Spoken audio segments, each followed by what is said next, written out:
मित्रांनो, ही आहे आपली चिकन लिव्हर मसाला रेसिपी।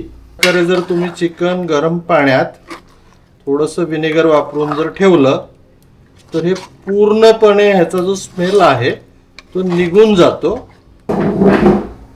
मित्रांनो, आज आपण बनवतोय चिकन लिव्हर मसाला। आपण घेतलाय 1 किलो साधारण चिकन लिव्हर। मी घेतले तिथं 3 कांदे आहेत ॲक्च्युली। हा जॉईंट कांदा होता, त्याचाही आपण वापर करणार आहोत। जॉईंट कांदा म्हणजे तो साधारण असा असतो। आणि 1 लसूण घेतलाय आणि साधारण 1 1.25 इंचाचं आलं घेतलंय आणि 2 टोमॅटो घेतलेत। स्लाइस म्हणजे मी असे स्लाइस करणार आहे, तुम्हाला पाहिजे तर तुम्ही बारीकही करू शकता। लसूण आणि आलं ते आपण काय करणार आहोत तर ते आपण घेणार आहोत थोडंसं टेचून, म्हणजे साधारण असं।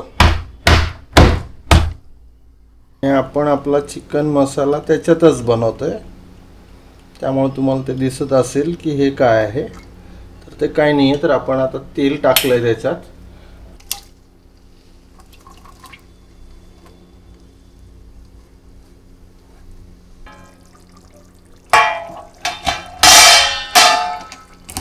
तर आपला मसाला तुम्ही बघू शकता की आपला मसाला ऑलमोस्ट आता तयार आहे।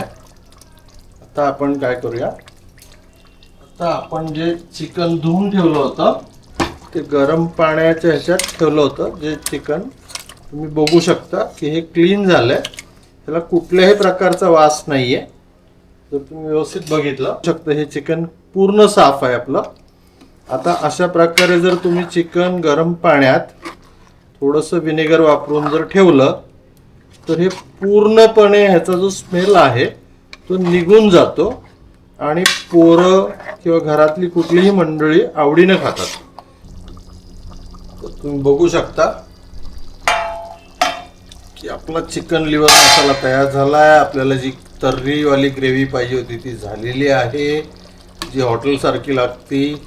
आपलं चिकन लिव्हर पूर्णपणे शिजलेलं आहे। मी तुम्हाला तोडून दाखवतो।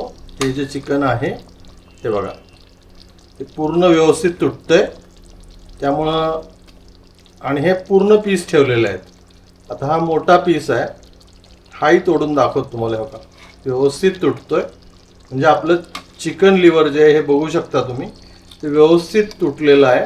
आता ह्या रस्स्याबरोबर तुम्ही भाताबरोबर खा, भाकरी बरोबर खा, चपाती बरोबर खा,